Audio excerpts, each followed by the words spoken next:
الحمد لله جبت كتاب مستر رضا الفاروق. طبعا انا كنت مستني الكتاب ده من زمان قوي، لان مستر ده بجد بحبه جدا ومتابعه من ايام اولى ثانوي. فالنهارده هنعرف التفاصيل وجبته ازاي وهل اشتريته من منفذ ولا اونلاين. هنعرف كل تفاصيل النهارده. يلا نخش في الفيديو. يلا بينا. السلام عليكم ورحمه الله وبركاته. ازيكم عاملين ايه؟ يا رب تكونوا بخير. والنهارده باكج جديد مع مستر رضا الفاروق. طبعا في ناس كتير قوي بتتفرج على الفيديو ده عارفاه، ومستر الحمد لله يعني انا متابعه من اولى ثانوي، فانا قررت ان انا اشترك معاه على المنصه واجيب كتاب مستر رضا الفاروق. الحاجه الثانيه، انا نزلت الحمد لله اجيب الكتاب من اقرب منفذ جنبي والحمد لله، وجبت الكتاب الحمد لله. حجزت نسختي والحمد لله خدتها، والحمد لله مفيش حاجه خلصت وخدت نسختي. طبعا انا اقرب منفذ جبته والحمد لله جبت الكتاب. يلا بينا بقى نعرف التفاصيل والهديه والميداليه والكتاب ونعرف كل حاجه. يلا بينا. يلا بينا. طبعا اول حاجه هي الشنطه الجميله دي. طبعا انا هحتفظ بكل حاجه بصراحه المستر جايبها. الاربع كتب هم اللي المستر قال عليهم. نخش بقى على دي قاموس الدرس، قاموس الدروس، اللي هو المستر قال عليها تكتب اي حاجه مهمه او اي قطعه نحو مثلا مهمه او اي حاجه في النحو او القراءه او النصوص مهمه تكتبها هنا. طبعا دي تاني حاجه المستر جابها. هنفتحها دلوقتي نشوف ايه دي عشان انا الصراحه نسيت. ودي الميداليه اللي المستر قال عليها اهي، مكتوب عليها اللواء.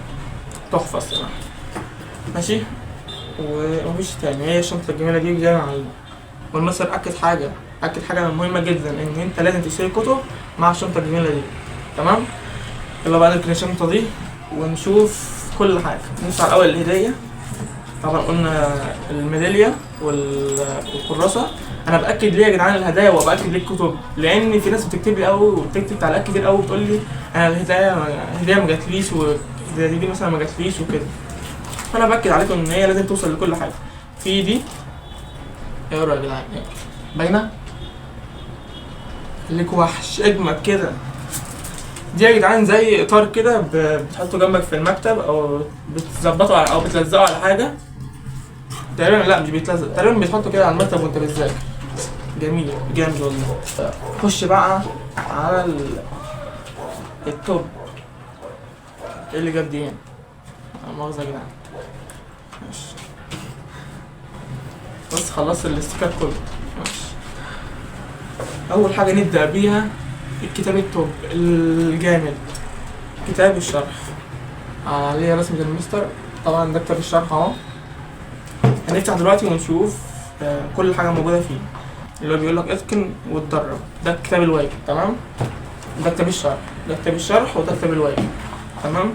ده كتاب المستر قال عليه في ال50 اللي هو فيه قطع نحو وفيه حاجات مهمة برضو بنحل فيها.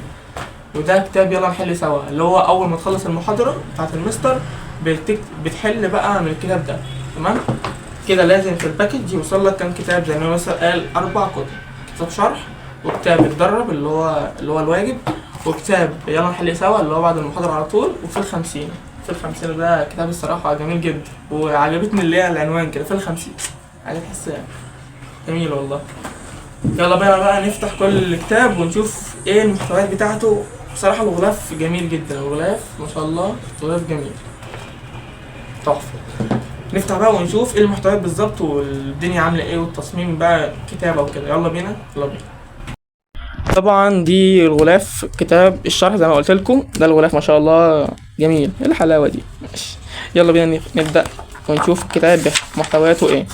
طبعا ده ايه؟ ده الفهرس اللي هو النص والنحو والحاجات دي والبلاغه ده اول حاجه بدأ فيها المستر. اولا الادب. ماشي. ده الادب اهو.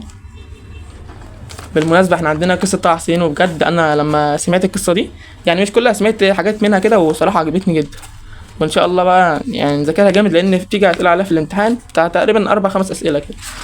طبعا دي محتويات الكتاب اهو. يلا نفكر يا بطل. بص يعني جمل جميلة بصراحة وجمل تحفيزية حلوة.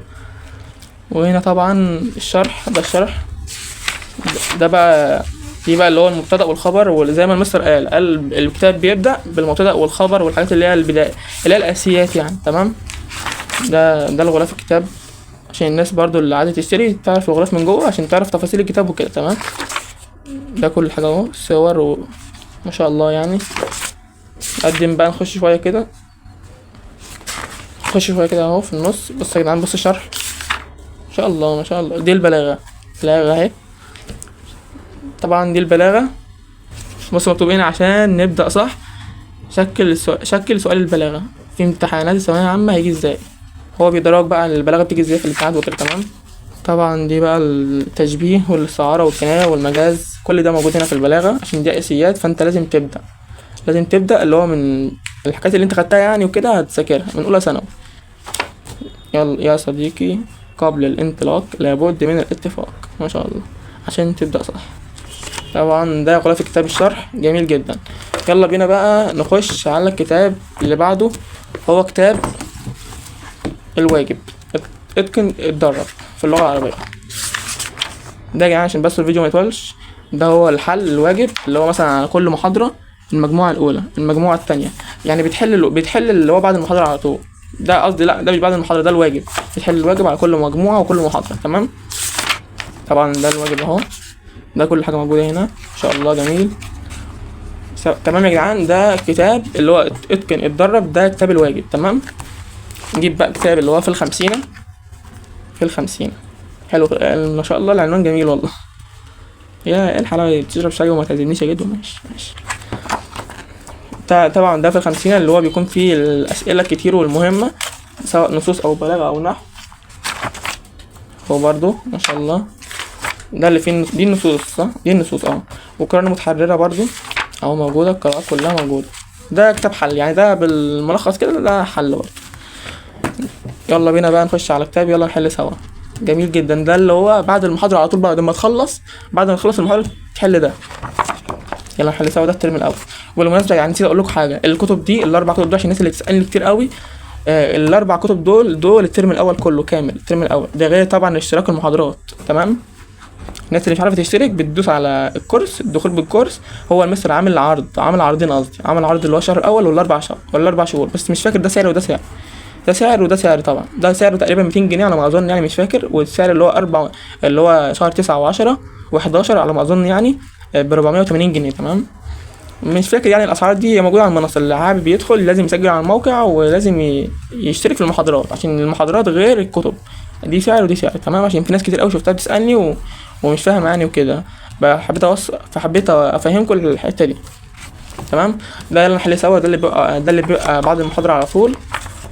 ده اللي هو بعد المحاضره بقى، سواء مثلا عن النحو، سواء على البلاغه، سواء على القراءه، على النصوص، على الادب، كل حاجه موجوده. بس كده خلاص، كده يعتبر الاربع كتب 1 2 3 4 تف ال50، ويلا نحل سوا واتدرب وكتاب الشرح. تمام. تمام.